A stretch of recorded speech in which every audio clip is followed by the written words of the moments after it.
नमस्कार सभी को। आज की क्लास में हम बात करेंगे राजनीतिक जीवन की। राजनीतिक जीवन पर चर्चा करने से पहले मैं बता दूं कि राजनीति का मतलब क्या है। सत्ता के लिए जो संघर्ष करे, शक्ति के लिए जो संघर्ष करे और शक्ति प्राप्त कर ले या सत्ता प्राप्त कर ले, उसे हम राजनीति कहते हैं। पर वो शक्ति का इस्तेमाल करता है जनता को सुचारू रूप से संचालित करने के लिए, जनता को नियंत्रित करने के लिए, जनता के कार्यों को संचालित करने के लिए। तो याद रखना है कि देखो, सत्ता के लिए संघर्ष या सत्ता और शक्ति का मतलब क्या है कि गांधी जी के पास भी शक्ति थी जनता को नियंत्रित करने के लिए और जनता को आगे बढ़ाने के लिए, देश की आजादी के लिए।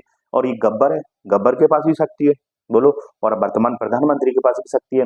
तो बताइए, गब्बर के पास जो कैसी शक्ति थी, अनैतिक, अनुचित, और गांधी जी के पास कैसी थी शक्ति, नैतिक शक्ति थी। बोलो, जनता के द्वारा दी गई शक्ति थी, जनता ने उन्हें अपना स्वयं करने। और जो वर्तमान प्रधानमंत्री जी हैं या हमारी वर्तमान जो लोकतांत्रिक व्यवस्था है, उसके पास जो शक्ति है वो कैसी है, कानूनी वैध शक्ति है, वैधता है उसके पास, कानून रूप से प्रमाणित शक्ति है। तो कभी भी आपसे पूछ लिया जाए शक्ति, तो कई प्रकार की शक्ति, अनैतिक, नैतिक और वैध हो सकती है।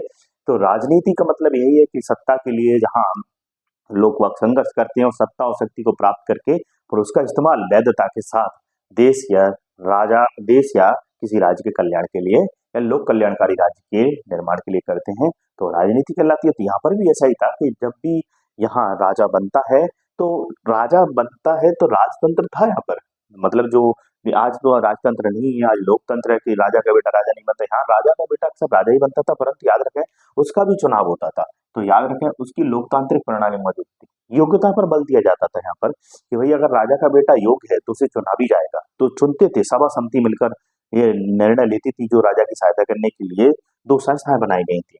याद रखना, राजा यहाँ सबसे बड़ी बात है कि राजतंत्रात्मक स्वरूप था, परंतु लोकतांत्रिक गुण भी उसमें मौजूद था। राजा का बेटा राजा बने, इसका भी चुनाव हुआ करता था।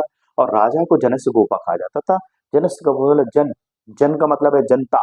मतलब ये समूह में लोग आए हुए थे और जन के प्रमुख को जनस्य गोपा कहा गया। और ये क्या करता था, पूरे कबीले के लिए युद्ध का नेता होता था, सबसे पहले युद्ध में जाता था। इसका राज्याभिषेक भी होता था। कभी पूछ ले राज्याभिषेक का उल्लेख कहाँ पर है, तो ऋग्वेद में राज्याभिषेक का उल्लेख है।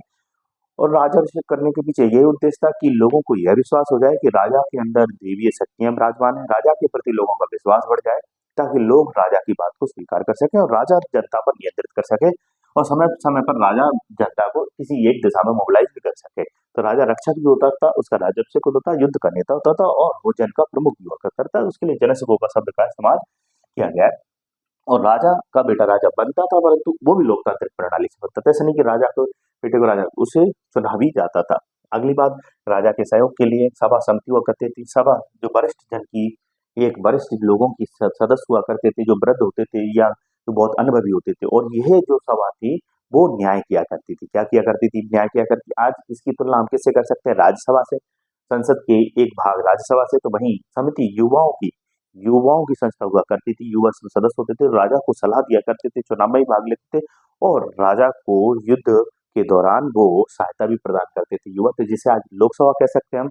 तो बताइए, लोकसभा राज्यसभा का जो हमारा आज कंसेप्ट है वो इसी सभा और समिति से ही प्रेरित है कहीं ना कहीं। बोलिए, जहाँ रोज राज्यसभा में वरिष्ठ लोग होते हैं, वहीं समिति में लोकसभा में युवा लोग होते हैं।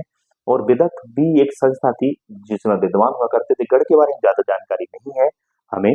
तो चार यहाँ पर संगठन मौजूद थे जो राजा को समय समय पर क्या करते थे, सहयोग प्रदान किया करते थे। इसके पश्चात भी राजा के सहयोग के लिए कुछ प्रशासनिक अधिकारी हुआ करते थे, जैसे कि पुरोहित, राजा का सलाहकार, सेनानी है, विस्पति है, ग्रामणी है, कुलपति है, राजपति है, चारागाह का प्रमुख, स्पस है, जासूस है, दूत है, संदेशवाहक है, व्रतकार है, पूरब है, जो दुर्गों की रक्षा करता था।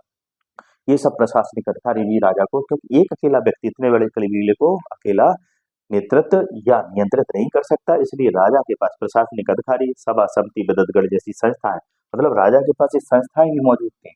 और राजा के पास सोचने वाली बात है कि अधिकारी भी हुआ करते थे उस समय और राजा को नेता भी माना जाता था। तो ऐसे ही व्यवस्था आज वर्तमान में भी दिखाई देती है कि वर्तमान में आज लोकतांत्रिक प्रणाली मौजूद है और वर्तमान में सभा समिति जैसी, मतलब संसद जैसी एक संस्था मौजूद है जो देश के लिए न्याय कानून व्यवस्था का निर्माण करती है।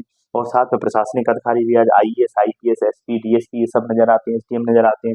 बोलिए, प्रशासनिक इकाई की बात करें तो उस समय प्रशासनिक इकाई क्या थी? कुल। कुल मतलब परिवार से बनता था। इस परिवार से मिलकर ग्राम बनता था, ग्रामों की संख्या से मिलकर विश्व बनता था और जन बनता था। तो याद रखें, ये सबसे कैसी इकाई थी? छोटी। ये सबसे छोटी थी। और याद रखें, जन क्या थी? सबसे बड़ी इकाई थी, जहां लोग बड़े स्तर पर एक साथ रहा करते थे। जैसे कि आज किसी शहर को ले सकते हैं, जैसे जन कह सकते हैं, है ना? तो कुल, ग्राम, विसर्जन, जन सबसे बड़ी इकाई थी। न्यायिक प्रशासन की बात करें तो यहाँ पर न्याय के लिए सभा खुद हुआ करती थी। वरिष्ठ जनों के लोग, जो अनुभवी लोग थे, वो न्याय याद रखें, वरिष्ठ लोगों को ही न्याय के पद पर इसलिए बैठाला जाता है, एक तो उनको अनुभव होता है, दूसरा उनके अंदर धैर्य से बात सुनने की भी क्षमता होती है। अगर किसी युवा को दे दिया जाए तो ऑन द स्पॉट वो तो गोली मार देता है। बोलो, ऑन द स्पॉट वो तो किसी को फांसी पर चढ़ा दे, बिना किसी अनुभव के, बिना किसी ज्ञान के, और एग्रेसिव, उसे ना तो ज्ञान है और ऊपर से उसके अंदर पेशेंस भी नहीं है। इसलिए कोशिश ये की जाती है कि न्याय के पद पर ऐसे व्यक्ति को बैठाया जाए जो अनुभवी भी हो, जो धैर्यवान भी हो और जिसके पास ज्ञान भी हो।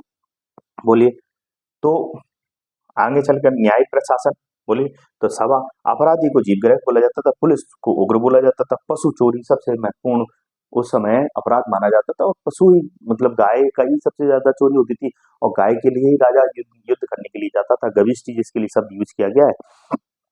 और सैन्य प्रशासन की बात करें तो सैन्य प्रशासन में मिलिशिया, मिलिशिया मतलब नागरिक सेवा होती थी। नागरिकों को, जैसे लोग अपने अपने घरों में काम कर रहे हैं, पता चला कि रात में गाय चोरी हो गई, चलो चलो सब इकट्ठे होकर हम भाला और ये सब डंडे लेकर चलते हैं और हम युद्ध करेंगे, और आगे चलकर आगे आगे हमारा नेता जा रहा है राजा, और पीछे पीछे सभी, तो ये लोग जा रहे हैं जो कि अभी तक कार्य कर रहे थे, और अचानक से वो एक सेना में कन्वर्ट हो गए। तो सेना अस्थायी हुआ करती है, राजा के पास कोई स्थायी सेना नहीं थी, क्योंकि युद्ध भी बड़े स्तर पर नहीं होते। युद्ध होते किसके लिए थे बताइए? गाय के लिए।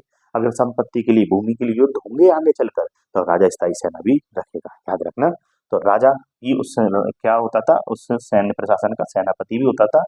तो आज की क्लास में हमने पढ़ा राजनीतिक जीवन की किस प्रकार से राजनीतिक इकाई थी वो कुलग्राम विसर्जन थी, जिसका जनक का प्रमुख जनस्य गोपाल राजा हुआ करता था। राजा अपनी सहायता के लिए कुछ संस्थाओं के माध्यम से जनता को नियंत्रित करता था, युद्ध करता था, और अपने कार्यों को संपन्न करता था, और न्याय कार्य करता था। और यह पूरी की पूरी ऋग्वैदिक काल राजनीतिक जीवन की जो स्वरूप था, उसकी प्रणाली थी, वो कैसी थी? राजतंत्रात्मक थी, जिसमें लोकतंत्र के भी गुण मौजूद थे। अगली क्लास में फिर मिलेंगे, तब तक के लिए जय हिंद, धन्यवाद, खुश रहिए, मुस्कुराते रहिए।